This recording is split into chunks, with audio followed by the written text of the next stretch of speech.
Vamos a comenzar entonces, y como le estaba diciendo a las hermanas, el tema es no sigas la corriente. Cuando hablamos de corriente, ¿qué es lo primero que uno piensa?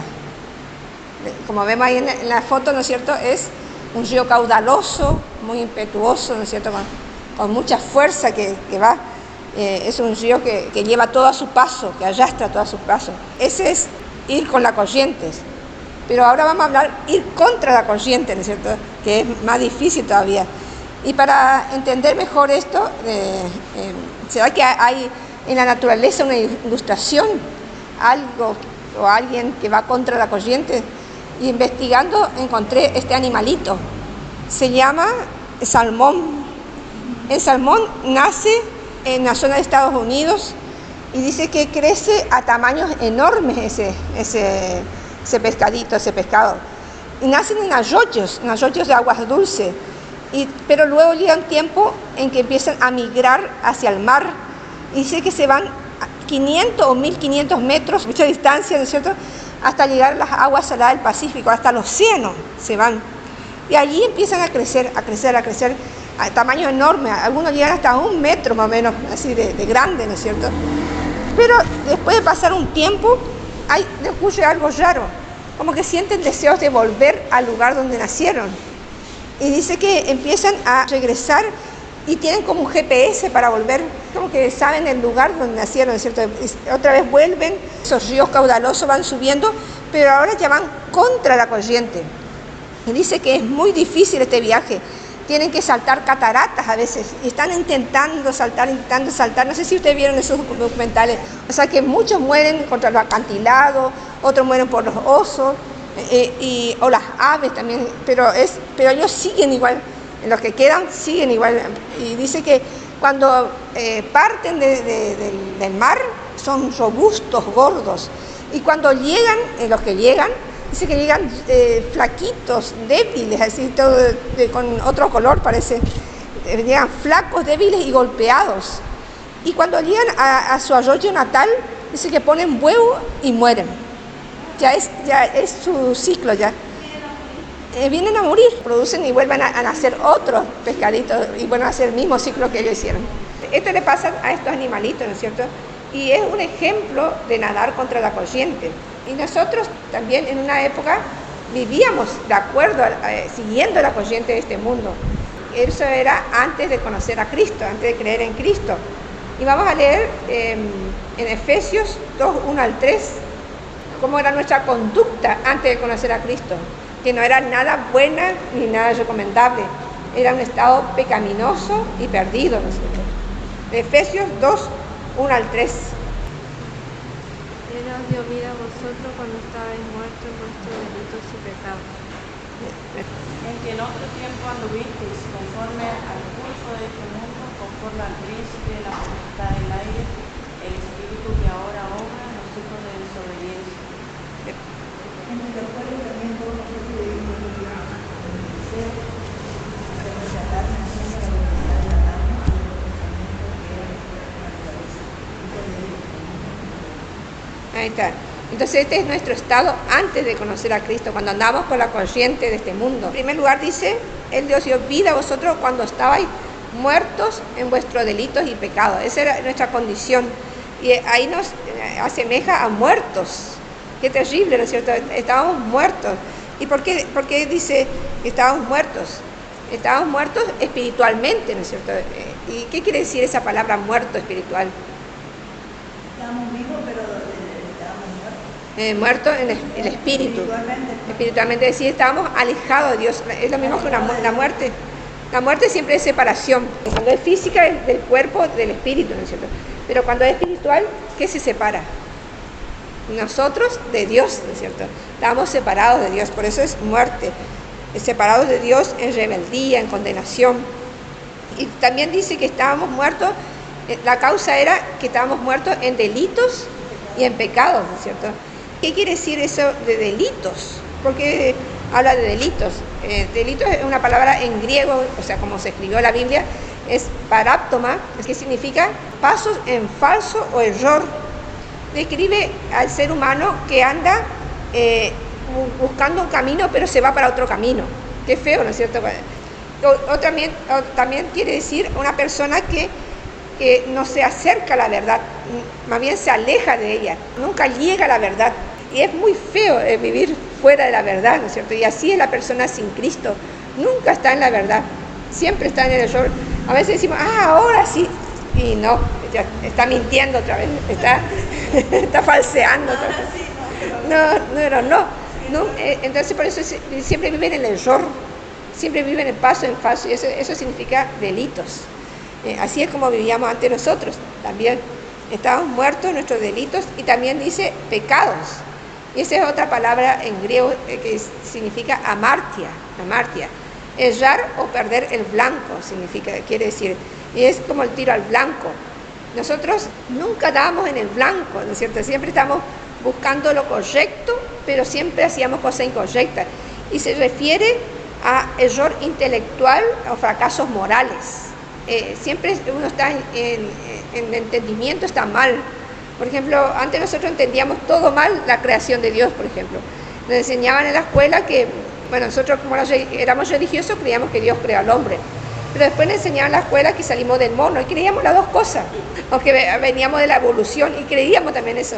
O sea, siempre estábamos en error intelectual primeramente. Y error moral también es cuando no tenemos un entendimiento claro de lo que es bueno y de lo que es malo.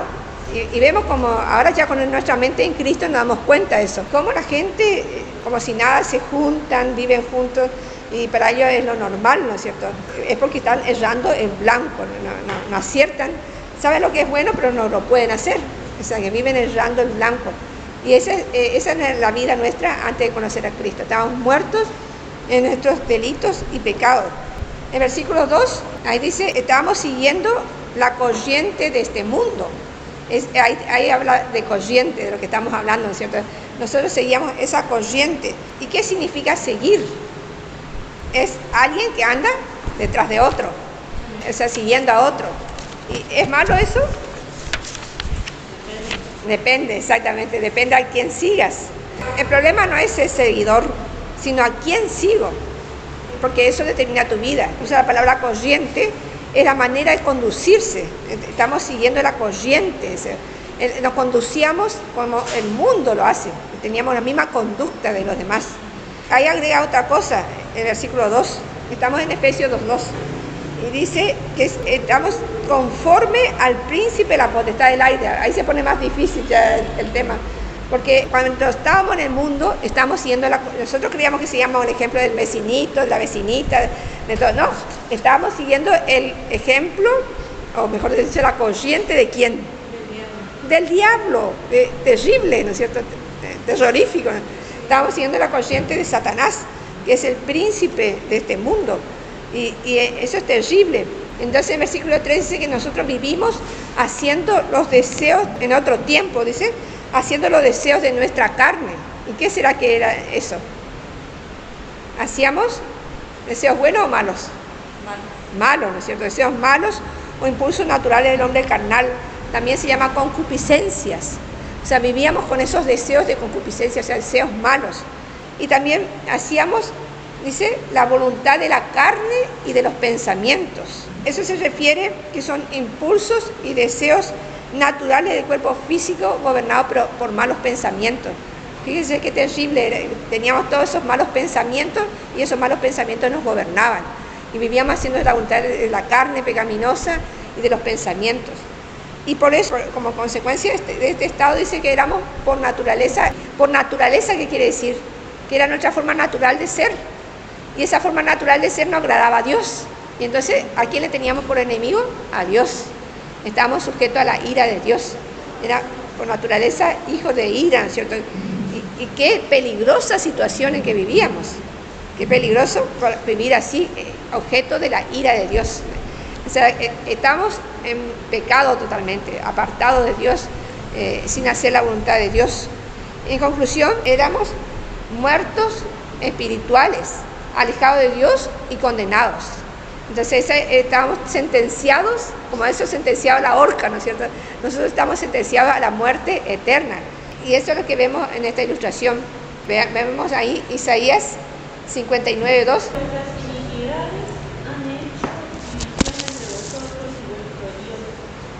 vuestros pecados han hecho ocultar de vosotros su rostro para no oír. Y esto se ilustra desde este gráfico, ¿no es cierto?, cómo era nuestra situación antes. Estábamos separados de Dios, estábamos en la muerte espiritual, lejos de Dios. Estábamos en la muerte eterna, ¿no es cierto? Vemos que nuestra situación era estar de ese lado, porque Dios desde otro lado. Estamos alejados, separados de Dios. Y lo que teníamos como fin la muerte eterna. Si movíamos en esa condición, íbamos directo al infierno.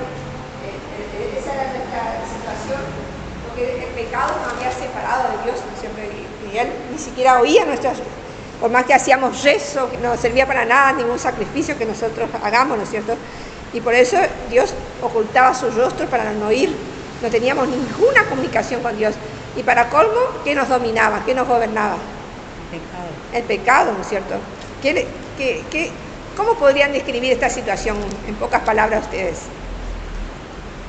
Estábamos, ¿cómo? Perdidos. ¿Cómo? Muertos. Apartados de Dios. ¿Y nuestra forma de vida cómo era? Pecaminosa. Eso es lo que vimos ahí en Efesios 2, ¿no es cierto? Estábamos gobernados por el mal. Nuestro pensamiento era hacer el mal. ¿Y quién era nuestro príncipe? El diablo. El diablo nos gobernaba. Nuestra vida no tenía nada que ver con la moral, ¿no es cierto? Por más que nos creyésemos religiosas, que hubiésemos ido a misa, a hacer buenas obras, y nuestra vida era inmunda, era inmoral, era falsa, no éramos lo que decíamos ser, ¿no es cierto? Porque estábamos gobernados por el mal, por Satanás. Y esta era la vida terrible que vivíamos sin Cristo. Pero gracias a Dios por su gran misericordia, como sigue diciendo Efesios 2, 4 al 6. Pero Dios, que es rico en misericordia por su gran amor con que nos amó, Aún estando nosotros muertos en pecado, nos dio vida juntamente con Cristo, con gracia y salvo. Y juntamente con Él nos resucitó y asimismo nos hizo sentar en los lugares celestiales con Cristo Jesús. Qué hermoso esto, ¿no es cierto? Sí. Qué cambio en esa vida que ustedes describieron como en enemistad con Dios, en muerte, en inmoralidad, en todo. Dios es la fuente de ese cambio, ¿no es cierto? Dios dice que es rico en misericordia. Solamente en su misericordia se originó este cambio. No es que dijo, ay, por favor, ¿cómo me voy a perder? Susana es tan amorosa y voy a ir a salvarla, Susana. No, ¿no es cierto? Ni en mí, ni en nadie de ustedes. Ah, pero ¿cómo voy a hacer que Gita se pierda? No, Gita se merece estar en el cielo. ¿Dijo eso Dios? No. O Susana, o Nelly, o Anabel, o yo, por nadie pudo decir eso, porque todos estábamos en la misma condición de condenados y perdidos. Pero Dios, por su misericordia, dice. Fíjate cómo dice, rico en misericordia. Esa misericordia de Dios es abundante y generosa. Tenemos que ser estrechos en mente, esta persona no se va a salvar. No, Dios es rico en misericordia. Y no solamente quedó ahí, por su gran amor con que nos amó, dice. Ese amor es abundante, ¿no es cierto? Esa misericordia vio que estábamos perdidos, condenados, y se compadeció. Esa compasión, ¿no es cierto?, que tuvo por nuestro estado miserable de vida, de estar en el barro, de estar ahí sin poder salir, estar ciegos, a veces creyendo que estamos adorando a Dios, adorándole a una virgencita, como le decíamos, ¿no es cierto?, totalmente ignorante de Dios, pidiéndole a un bulto, a una estatua, y Dios que se compadeció de nosotros, de esa vida también inmoral que llevábamos en pecado, y haciendo cosas contrarias a Él, y ahí vino ese cambio, ¿no es cierto? Dice, por su gran amor con que nos amó, dice el versículo siguiente, nos dio vida, versículo 5, nos dio vida juntamente con Cristo. Ahora podemos tener ya comunión con Cristo. Antes estábamos así, veíamos hoy, separados de Cristo, pero ahora podemos tener comunión con Cristo. Y juntamente con Él, dice, nos resucitó, nos levantó de esa vana manera de vivir, nos levantó, ¿a dónde? ¿Hasta dónde nos levantó? Nos hizo sentar en los lugares celestiales. Exactamente, nos hizo sentar en los lugares celestiales. Fíjese qué posición, qué enorme posición de estar muertos, separados de Dios, nos llevó a tener vida, comunión con Dios. Y eso solamente por su misericordia, por su gracia, ¿no es cierto? Nos levantó del polvo del pecado y nos llevó a lugares celestiales. Ahora estamos en una posición exaltada, una posición engrandecida, glorificada, porque estamos en los lugares celestiales. Somos viles pecadores y de noche a la mañana, con creer en Cristo, nos llevó a esa posición de estar exaltados en el cielo, ¿no es cierto? Así que si tú eres una hija de Dios, tú estás ahora sentada en lugares celestiales. ¿Qué te parece? ¿Nos merecemos? No nos merecemos, pero esa es tu posición y nadie te lo va a poder sacar, absolutamente nadie. ¿Y qué tuvimos que hacer nosotros? ¿Cuál fue el medio para apropiarnos de eso? Creer nada más. Vamos a leer Efesios 2, 8 y el 9. Porque por gracia sois salvos por medio de la fe, y esto no de vosotros, pues es don de Dios. Ahí No está. por obras, para que nadie se gloríe. Ahí está. Nosotros entonces vemos que por medio de la fe nada más que pudimos recibir a Cristo y ser salvos por la gracia de Dios. ¿Quién me puede definir esto? ¿Qué es gracia de Dios? ¿A qué llamamos? Gracia. Gracia quiere decir don inmerecido. Exactamente, es un regalo inmerecido, algo que no merecemos. Pero más completo todavía, ¿qué sería? Un regalo inmerecido que recibimos por medio de Cristo, de su sacrificio en la cruz, ¿no es cierto? Por haber creído en Cristo. ¿Qué incluye este regalo? Salvación. ¿Y qué más? La vida eterna. ¿Y qué más? ¿Termina ahí con ser salvo? Nuestra alma va a estar ahí con Él. ¿Pero incluye en esta vida también? Sí, incluye también. todos los beneficios que Dios nos da día a día, los beneficios que te dio hoy de levantarte, de hacer tu comida. Somos hijos de Dios y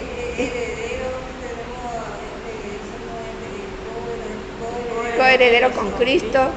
Exactamente, tenemos todas las riquezas, la abundante riqueza de su gracia, ¿no es cierto? Todas las bendiciones que están para nosotros reservadas son infinitas, ¿no es cierto? Pero día a día las recibimos. Es decir, que esa gracia no se terminó en nuestra salvación nada más. Sigue cada día. Por ejemplo, hoy, ¿qué decidiste qué hacer? ¿No necesitas la gracia de Dios para decidir qué cocinar, por ejemplo? Para decidir qué comida. Cuando uno se levanta. Y sí, también para Porque se levanta. el que se levanta, ¿qué hago esta mañana? Yo cuando me levanto y le abro mi ventana y gracias Señor por que me puedo levantar y que puedo ver también. Y también, y sí, darle gracias por esa fuerza que te da, por esas ganas. Y todo eso incluye la gracia de Dios. Acá tengo como definición, es un favor inmerecido que Dios nos dio por medio del sacrificio de Cristo, que incluye nuestra salvación y todos sus beneficios. O sea, no es solamente la salvación. A veces nos quedamos, me salvó y soy salvo, que eso es la gracia. No, es todos los beneficios que recibimos por la fe en Cristo. Y para apropiarnos de esa salvación solamente tuvimos que tener fe, ¿no es cierto? No es ningún mérito, ninguna obra. Por eso dice el versículo, no por obras, para que nadie se gloríe. No tuviste que hacer sacrificios, no tuviste que ir caminando hasta Itatí, no tuviste que entregar tu diezmo, eso que hoy tanto están usando los pentecostales. Tenés que entregar tu diezmo para ser salvo, no tenés que bautizarte para ser salvo, como también dicen, no tenés que hablar en lengua para ser salvo, no, nada de eso. No es por obras, es por la fe, nada más. Como dice 1 Juan 1:7, la sangre de Jesucristo, su Hijo, nos limpia de todo pecado, ¿no es cierto? Pero si bien somos salvos sin obras, nuestra vida ahora tiene que ser para Cristo. Para hacer hacer buenas obras. buenas obras. Eso dice Efesios 2:10. Porque somos hechura suya, creados en Cristo Jesús para buenas obras, las cuales Dios preparó de antemano para que anduviésemos en ellas. Ahí está. Entonces, en primer lugar, señala que somos hechura de Dios, creados en Cristo Jesús para buenas obras. Y hechura significa que estamos hechos por Dios. La palabra hechura significa poema. Es una cosa que es hecha, es de obra de la mano de Dios. O sea, que es como que Dios nos volvió a crear. Anteriormente éramos criaturas de Él, pero ahora somos nueva creación de Dios. Y lo llama poema. ¿Qué te parece? Es algo hermoso, ¿no es cierto? Un poema. Es algo de la mano de Dios. Y Dios nos creó de nuevo para una vida nueva. Anteriormente andábamos en malas obras y ahora en buenas obras, ¿no es cierto? no como antes que andábamos como enemigos de Él, ahora tenemos que andar haciendo buenas obras y siempre siguiendo en fe para esas buenas obras, ¿no es cierto? Y es interesante la palabra andar que se usa, que vimos hoy en el versículo 2, usa esa misma palabra andar que andábamos antes siguiendo la corriente de este mundo. Ahora en el versículo 10 nos habla que debemos andar en buenas obras, pero antes nosotros andábamos en esa vida vieja, ¿no es cierto?, de pecado, de acuerdo a nuestra naturaleza, nuestra forma de ser, ya la teníamos, nos salía ese pecado, ¿no es cierto? Pero ahora en la nueva vida Dios también te prepara como algo sobrenatural para que vos por medio de la fe hagas esas buenas obras. Esas buenas obras que vos tenés que hacer durante toda tu vida de creyente ya están preparadas por Dios. Es por fe que Dios te da esas buenas obras que ya te preparó de antemano. O sea, todas las buenas obras que vos vas a hacer, es como que ya tiene un depósito. Bueno, vos acá en la tierra, Señor, ayúdame a hacer esto, y ella te manda esas buenas obras, algo así sería algo gráfico. Pero Dios ya tiene preparado todo lo que vos tenés que hacer en esta vida. Hechura suya hasta las obras para poder glorificar. Entonces, ¿cómo es ahora nuestra vida? La nueva vida en Cristo se tiene que percibir en nosotros. Vamos a leer Tito 2:14. Quien se dio a sí mismo por nosotros para redimirnos de toda iniquidad y purificar para sí un pueblo propio, celoso de buenas obras. Entonces, ¿qué les parece? ¿Cómo es la vida ahora del cristiano? ¿Cómo tenemos que vivir? Haciendo buenas obras. Haciendo buenas obras. Está bien claro, por gracia soy salvo, por medio de la fe, no es por obra, pero tenemos que vivir ahora en novedad de vida. Y esta vida se tiene que ver. No Sí. puede venir alguien y decirte, yo soy cristiano, y no se ve ningún cambio en su vida. No, estas vidas se manifiestan por las buenas obras. Entonces, esas buenas obras, justamente estamos meditando que Dios ya las preparó de antemano. No podemos decir, no me salen las buenas obras, voy a intentar cambiar, pero no me sale. Quiero venir a la iglesia, pero no puedo. Quiero dejar de mentir, pero no puedo. No, Dios ya te dio, juntamente con tu salvación, te dio las buenas obras. ¿Y cómo tiene que ser ahora nuestra vida? Nuestra vida es ir contra la corriente. ¿Qué le parece? ¿Cómo es esta vida? Vamos a hablar cómo es esta vida contra la corriente. ¿Será que es fácil? No. ¿Qué les parece? No Desde es que me convertí, todas las cosas fueron fáciles. Todos me aplaudieron. ¡Qué bien, Nelly, que te convertiste! ¡Qué bien, Rita, que ahora ya está en la iglesia! Tenemos lucha. ¿Es fácil o no? No. No, es súper difícil. Es ir contra la corriente, ¿no es Ir cierto? contra la corriente. Ahí está. La corriente de este mundo que sigue a Satanás, de la cual antes formamos parte, ahora nos ve ir al revés, ¿no es cierto? Es como cuando entras en un auto de una sola senda y ves otro que viene en sentido contrario. ¿Qué le pasa a este?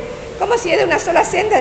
Y bueno, así dicen por nosotros. ¿Qué le pasa a este que nos va en el mismo sentido que nosotros? Primera de Pedro 4:1-5. Basta ya, dice. Como cuando la madre le dice a los niños, basta. Dios también nos dice, basta ya. No podemos seguir como antes seguíamos en este mundo con embriagueces, idolatría, concupiscencia, disipaciones, o sea, vivir en pecado, ¿no es cierto? Es cierto, vamos a recibir el ultraje, la humillación, el insulto, a veces nos van a atacar hasta nuestro honor, nuestra dignidad, nuestra credibilidad, pero ellos darán cuenta a Dios. Ahí te da un consuelo. Podés sufrir todo eso, pero ten en cuenta que ellos van a dar cuenta a Dios.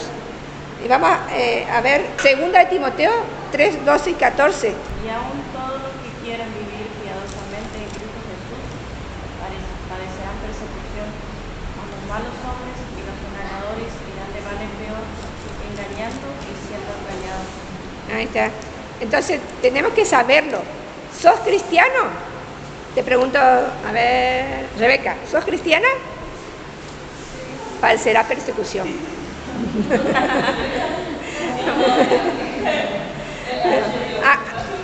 A cualquiera tiene que saber, si sos cristiana, padecerás persecución. Y no lo veas como algo extraño. O sea, así como es un regalo, lo vemos como un regalo el creer, también es un regalo el padecer por Cristo, y tenemos que entenderlo. Pero tenés que entender que a los que te están persiguiendo, ellos van a ir de mal en peor. Nadie te va a felicitar por tu cambio, nadie te va a decir que es bien que cambiaste, ¿no es cierto? Entonces vamos a padecer persecución, ultraje, agravio, insulto, ofensa, desprecios, a veces verbalmente, hasta puede ser físicamente. A veces el desprecio es ignorarte, como que no existís, como que no está en la pieza. Y también va a haber gente que se opone, que nos van a criticar, se van a burlar. A veces hasta los mismos creyentes. Son creyentes que no entienden cómo es el camino de la vida cristiana y se empiezan a burlar de vos porque sos fanática, porque te va estrictamente la palabra de Dios. No, no es para tanto, hay que salvarse, pero no vivir tan a fondo lo que dice la Biblia. Se puede mentir un poquito, se puede trampear, se puede falsear. No, vivamos como Dios quiere, como era el profeta Samuel, que nos dejaba caer en la tierra cuando era niño, dice la palabra de Dios, ¿no es cierto? Cuesta, pero Dios está para ayudarnos, como vimos que ya preparó todas esas buenas obras de antemano. Y también se requiere persistencia, y también se requiere comunión con Dios. No podés ser un cristiano ferviente y un cristiano flojo en tu lectura, flojo en tu oración, no. Tenés que tener todos los medios de Dios a tu alcance, ¿no es cierto? No tenés que largarte de Dios si querés ser un cristiano fiel, ¿no es cierto? Tenés que estar siempre en esa comunión con Dios, buscándole a Dios. Y vemos que entonces que el cristiano es como un salmón viajando en contra de la corriente del río de la vida. ¿Y cómo era el salmón? Sufría persecución. Estaba continuamente tratando de ir contra la corriente, pero le agallaban animales como el oso que veíamos, le mataban. O también a veces vemos represas que eran sus enemigos. A veces el medio ambiente era por ejemplo, se golpeaba contra una roca. Pero ¿será que el salmón no decía de golpe, no me voy a ir nomás otra vez a donde vive? No, el salmón seguía, insistía, ¿no es cierto? Por más que moría, o porque más que llegaba todo estropeado, a lo último igual él seguía, ¿no es cierto? Y nosotros vamos a ser menos que este animalito. Como cristianos vamos a retroceder, porque nos atacan, porque nos están haciendo sufrir a través de palpitaciones, o nos están haciendo dar insomnio, o subir la presión. Ya no aguanto más, largo todo, vamos a decir. Es necesario que perseveremos, ¿no es cierto? Ser cristiano, como dice acá, o ser una cristiana contracorriente es para valiente, ¿no es cierto? Pero está Dios para apoyarnos. Y entonces vemos que tenemos que seguir este camino, no avergonzarnos de Dios. Vas a tener mucho ataque a veces de compañeros, de familiares, de distintas personas no cristianas, o gente que te quiere hacer seguir la moda. Por ejemplo, a las jovencitas en la escuela secundaria o en la universidad, esos compañeros que quieren convencerles de ¿por qué no bebes un poco de alcohol? ¿Por qué no te vas a los bailes? ¿Por qué no tenés sexo libremente como lo hacen los demás? ¿Por qué no le haces trampa en los exámenes? ¿Por qué no le haces caso a tus padres, a tu mamá? Vamos a huir de noche sin que nadie se entere. Y están ahí consistentemente presionándole, ¿no es cierto? Y muchas no aguantan. Quiero ser como ellas, que no tienen persecución. Y dejan y aflojan su cristianismo, ¿no es cierto? No, el salmón no se rendía, hasta prefería la muerte antes que retroceder. Y así tenemos que ser nosotros. Vamos a leer Hebreos 12:4. Porque aún una vez resistieron a la sangre, Ahí está. Fíjate lo que nos dice. Aún no habéis resistido hasta la sangre combatiendo contra el pecado. O sea, tenemos que estar dispuestos aún a morir, pero no dejar que el pecado nos gobierne. El pecado es nuestro peor enemigo. ¿Por qué? Porque nos separa de Dios, que es nuestro supremo bien, nuestra felicidad. Estar bien con Dios cada día, como ustedes dicen, levantarme, agradecerle a Dios. Eso no lo pierdo por nada, ¿no es cierto? Ningún pecado, ninguna presión, ninguna preocupación, ni aún nuestra mala salud tiene que ser un pretexto para volver atrás, ¿no es cierto? Porque todo tiene su recompensa. La del salmón es llegar a aguas tranquilas, poco profundas, para hacer ya sus últimos días, ¿no es cierto? Pero nuestra recompensa, ¿cuál es? ¿Llegar a dónde? Al cielo, ¿no es cierto? Estar en ese lugar tan hermoso y donde el Padre nos diga, bien, buen siervo y fiel, sobre poco has sido fiel, sobre mucho te pondré, entra en el gozo de tu Señor. Mateo 25, 23.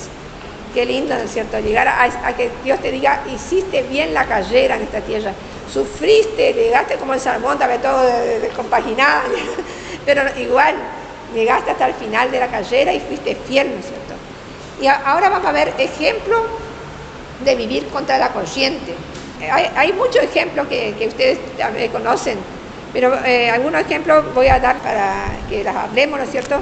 Un ejemplo es donde vemos que es ir contra la corriente es cuando nos convertimos, estar segura de nuestra salvación.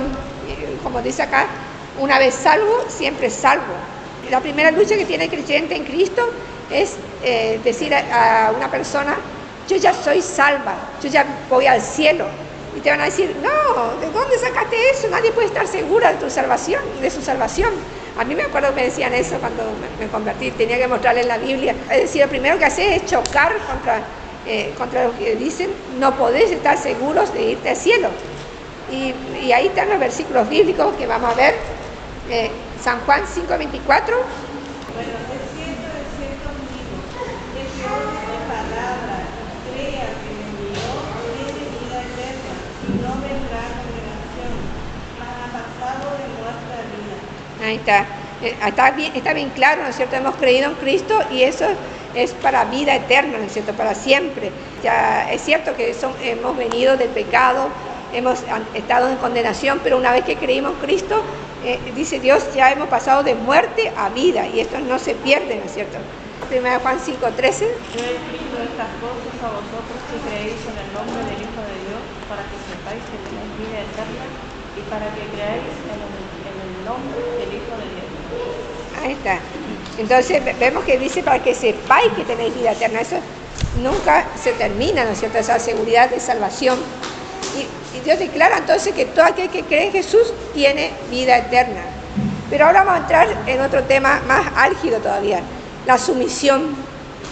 Vamos a ver la sumisión, en este caso de una hija a sus padres, que es ir contra la corriente. La corriente de este mundo dice, por ejemplo, a los padres dice, déjale a tus hijos que hagan lo que quieran. El hijo se le dice, sé independiente, haz lo que querés, ¿no es cierto? Hasta la psicología se metió en esto, en decir que al niño hay que dejarle que haga lo que quiera, que se exprese como quiera, porque si le reprimís, pobre, le crea un trauma de por vida, no sé qué, te hacen todo un drama, ¿no es cierto? Pero eso es ir contra la corriente, decir lo que dice la Biblia. ¿Cómo? No, exactamente, no hay límite, no hay que darle ponerle límite. Sí, exactamente. Y dejarle nomás, porque ya se va a corregir. Cuando sea grande. Exactamente. Está bien dicho. Exactamente. La Biblia dice todo lo contrario. Efesios 6, 1-3.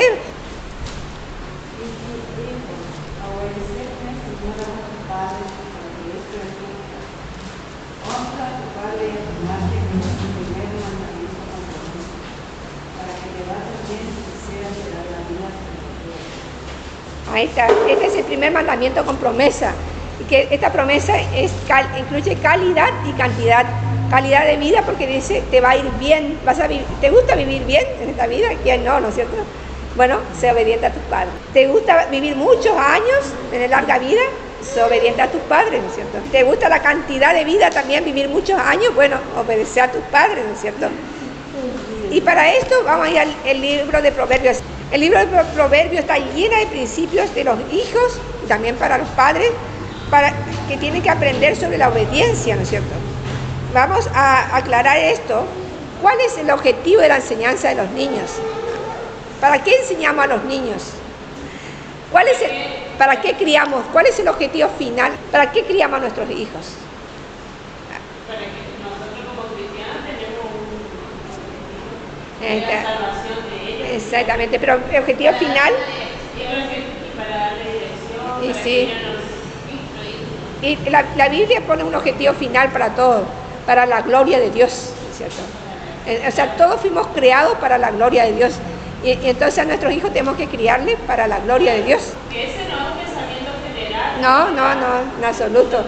Y esto consiste en conocer a Dios. O sea, nuestro hijo tiene que conocer a Dios. Y para eso es ser salvo, ¿no es cierto? Conocer, instruirle acerca de Dios. Y así tenemos que instruirle a nuestro hijo todo el día con la palabra de Dios, ¿no es cierto?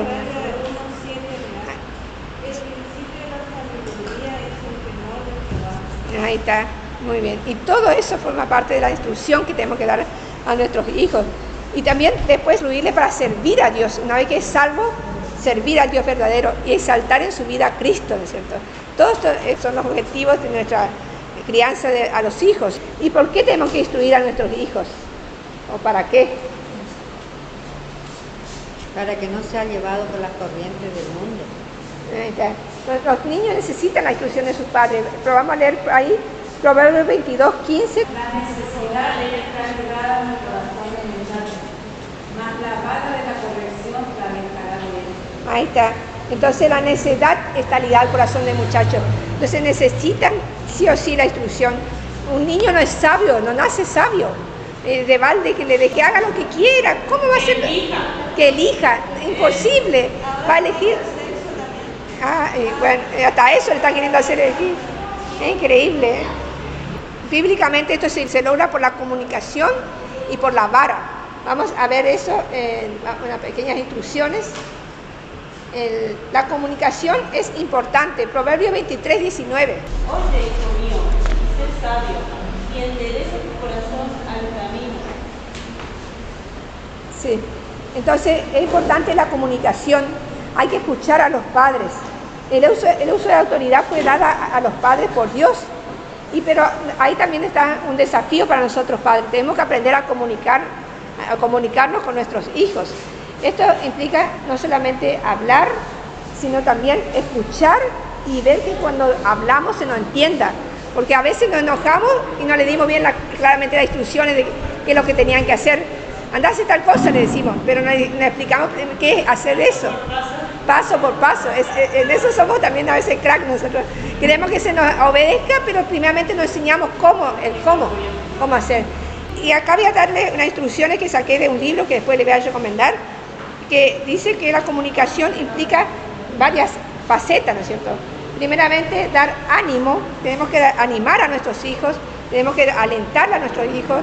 A veces están decaídos por la escuela, por otros niños que le empujan, en fin. Debemos alentarlos, ¿no es cierto? Dar ánimo. También tenemos que aplicar la corrección, y eso es aplicar una conducta, una norma bíblica. Tenemos que aplicar enseñarles lo que dice la Biblia. También implica la reprensión.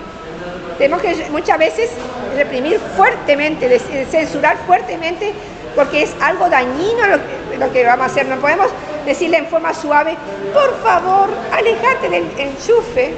No. Tiene que notar el cambio, tiene que ser fuerte, una reprensión fuerte. Estamos todavía en la etapa de comunicación, no todavía de la vara. O sea que primero viene la etapa de la comunicación, que tenemos que hacerla de varias formas, ¿no es cierto? Pero siempre tratando de alejarle del mal. Después otra vez está la súplica, y en eso se van a sorprender ustedes, porque ¿cómo puede ser que entremos en súplica? ¿Podemos suplicar a nuestros hijos? Sí, no está mal. Sí. Con suplicar no perdemos autoridad. No, en ese caso no. En ese caso era reprensión fuerte. Pero a veces cambiamos a súplica. Por ejemplo, acá le puse, por favor, hijo, no sigas en ese camino. Te lo vuelvo a decir, sobre todo a un testarudo. Te va a ir mal, por favor, me vas a romper el corazón. O sea, eso es algo muy importante. Un buen hijo se va a ablandar, ¿eh? Yo lo he visto. Te va a agradecer. No, la súplica es buena. Nosotros tenemos muchos recursos como madre. Por supuesto, a un testarudo no sé, hay que agarrarle más fuerte, ¿no es cierto? Pero la súplica forma parte de una forma también de instruir al niño a cambiar su proceder. Otra forma de comunicación es la instrucción. Hay que enseñarles sobre la vida, hay que enseñarles sobre los peligros, que ellos tienen que conocer. Ellos vinieron a este mundo sin saber nada. No podemos largarla en este mundo terrible, ¿no es cierto? Sin ciego, instru- no podemos es largar a ciego, nuestros hijos sin instrucción. ciegos, Hay que enseñar. sin enseñarle. Te va a pasar esto. Porque Sí, tiene que, él va a estar en el mundo. claro, y tiene que saber, ¿no es cierto? Tiene que saber. Hay que hablar mucho, hablar mucho con nuestros hijos. Tenemos que ser nosotros los principales amigos de nuestros hijos. Para defenderse, porque sí. alargarle al ir en el mundo, porque ellos van a estar. Claro. Sí, alargarle, entonces ellos saben defenderse. Muy Se bien. va a acordar siempre de lo que los padres le enseñan. Sí. Y otra es la advertencia. Es muy importante. Si no haces esto, te va a pasar esto. Advertirle ya por anticipado ya lo que le puede pasar. Y después está la enseñanza. Y ese es el día a día de darle la palabra de Dios, dar conocimiento bíblico, ¿no es cierto? Y también de varias materias. Somos maestros de escuela, ¿no es cierto? La enseñanza es parte importante nuestra. O sea que tenemos muchos recursos dados por Dios para que ese niño se moldee de acuerdo a la palabra de Dios, que salga un buen hijo, ¿no es cierto? Y por último, está la oración, pero no es por último, ¿no es cierto? Es importante orar. A tu hijo le va a agradar que tengas un tiempo de oración y que estés orando por ella o por él, que te escuche que estás orando, que salga en el camino de Dios, que ande en el camino de Dios. Supongamos que estés rebelde, que orá ahí precatoriamente, ¿no es cierto? Señor, sácale de ese camino. Ese es otro recurso. Pero si todos estos recursos no van, ¿qué viene? Para niños sobre todo, la vara, ¿no es cierto? Es otro recurso que Dios colocó. La palabra de Dios también se refiere al uso de la vara. Proverbios 29:15. La vara y la corrección dan sabiduría, mas el muchacho consentido avergonzará a su madre. Ahí está. La vara y la corrección dan sabiduría. Esto se aplica ya desde temprano, ¿no es cierto? Vamos a leer Proverbios 13:24.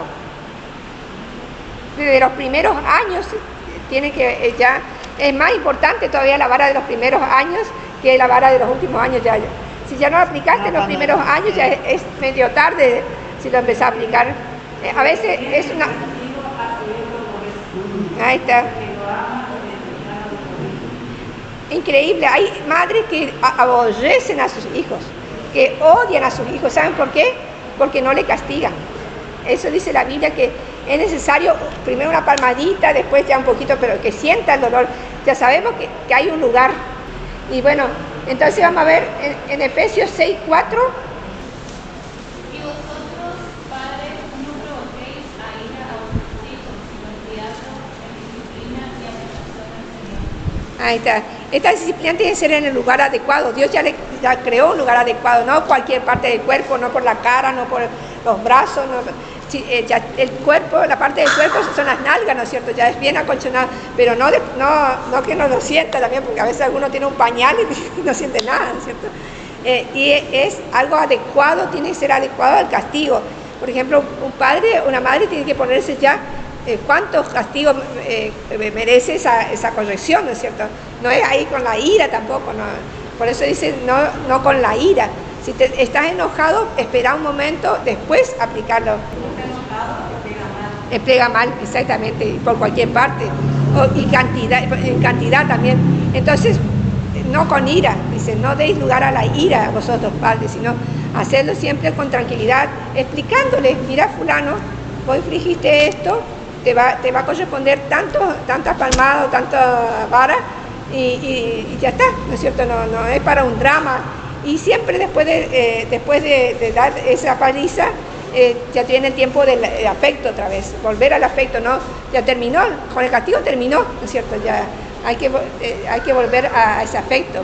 Proverbios 29:17, ahí está las recompensas. Corrige a tu hijo y te dará descanso y dará alegría a tu alma. Ahí está, 29:17. Te va a dar descanso ya cuando sea grande. Te vas a olvidar de estar continuamente con la vara. Vos empezás de chico y ahí es el mejor momento, ¿no es cierto? Desde niño, desde muy pequeño. Después ya es cada vez menos el trabajo. En cambio, si no hiciste bien tu trabajo, ahí es que vienen los problemas de adolescente. Claro, entonces... No, ya es tarde ya es tarde ya. Entonces, pero siempre igualmente, si no lo hiciste, tenés que pedir perdón y hacerlo, ¿no es cierto? Yo antes no conocía lo que decía la palabra de Dios, pero voy a empezar a aplicarte la corrección que Dios me manda a mí, porque también los padres tenemos que obedecer a Dios en ese aspecto, ¿no es cierto? Ser obediente. Entonces esto da descanso, ¿no es cierto? ¿Y qué se aplica ahora? Vamos a ver para los hijos mayores. También tienen que siempre honrar a sus padres, ¿no es cierto? Siempre se aplica eso. Y esa honra implica reverencia, honor, respeto hacia nuestros padres durante toda nuestra vida. Vemos que esto es independientemente si está en la casa o si no está en la casa. Si está en la casa, tiene que estar sujeto a las reglas de la casa, por más edad que tenga. No puede estar desobedeciendo en ese aspecto, ¿no es cierto? Si se casa o se va de la casa ya es distinto, pero igual siempre le debe honra al padre, respeto al padre, ¿no es cierto? Como dice Proverbios 23, 22. Oye a tu padre, aquel que te engendró, y cuando tu madre envejeciere, no la menosprecies. O sea que los consejos de los padres siempre es bueno para escucharlos en toda etapa, ¿no es cierto? Y también la honra, aparte de la reverencia, el honor, el respeto, también implica sustentarlo económicamente si es necesario. 1 Timoteo 5, 4.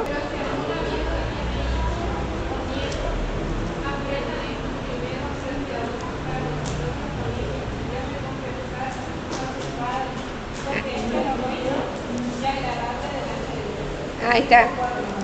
Si es necesario sustentarlo económicamente también. Es decir, que eso también abarca la honra al padre. Sí. Primero, reverencia, honor, respeto durante toda su vida. Y otro es, si es necesario sustentar, por ejemplo, si no tuviese cómo satisfacer sus necesidades materiales. Ahí tienen que estar los hijos, ¿no es cierto? Para eso están los hijos. Así que, hija, te conviene, con la ayuda de Dios, sujetarte a tus padres. Es lo mejor que puedes hacer. No seguir la corriente de este mundo que te dice hacer lo que sea, porque he visto esto también. Te dicen, hacer lo que querés, tener sexo libre, lo que quieras, pero las primeras que se apartan de vos cuando caes son las que te dieron ese consejo, te abandonan. O sea que es increíble, ¿no? Este mundo es tan hipócrita, ¿no es cierto? Porque no es que te van a estar apoyando cuando caíste, ¿no es cierto? No, mejor es obedecer a los padres, seguir el consejo de los padres. Y yo puedo decir que a mí me sirvió mucho el consejo de mis padres, doy gracias a Dios por ellos, porque me sirvió de mucho. Justo el tema que venía después, pero me parece que no voy a poder entrar, me va a quedar pendiente para otra, era la pureza y la fidelidad marital. Y en ese tema tiene mucho también que ver los padres, las madres, en que los hijos se conserven puros hasta el matrimonio, ¿no es cierto? El consejo de los padres tiene que ser eso, y en eso tenemos que estar velando, ¿no es cierto? Y en este tema de la crianza de los hijos tengo un consejo para darle, y es este libro para las madres que están criando hijos, anótenlo, si no lo tienen, es gran parte de los consejos saqué de este libro. Cómo pastorear el corazón de tu hijo, porque este libro tiene un enfoque muy interesante, que lo que vos tenés que ver, que tu hijo te obedezca, es que te obedezca de corazón. Vos no tenés que criar un hijo que sea obligado. Sí, que sea formal. Hola, ¿cómo está? Te saluda. O sea, ahí no lograste nada todavía. Un hijo que sea obediente en lo exterior. Ya logré que salude a los demás. Ya logré. No, pero ¿y su corazón? Tenés que tratar con su corazón. Y por eso vimos todos esos canales de comunicación que tenés que tener. Porque, y también, por supuesto, con la palabra de Dios. Desde el primer día. Tenés que vivir con la palabra de Dios. Yo me acuerdo que a Anabel ya le trataba de leer desde la cuna ya en la Biblia para que se acostumbren a la Biblia, ¿no es cierto? Y después leer cada noche con ellos la palabra de Dios, una pequeña porción, y que su héroe sea Jesús, ¿no es cierto? No los superhéroes, como siempre suelo decir. Y así se criaron con la palabra de Dios, amando la palabra de Dios de entrada, ¿no es cierto? Y lograr eso, como dice este autor, Ted Tripp, vos tenés que conquistar el corazón de tu hijo, hablarle a su corazón, tratar que ame a Cristo de corazón, no un religioso, no venimos a crear hijos religiosos, sino venimos a crear hijos que adoren a Dios de todo corazón. Y por eso me gusta el enfoque de este autor y les recomiendo, ¿no es cierto? Porque es buenísimo, ¿no es cierto? Y bueno, dejamos por acá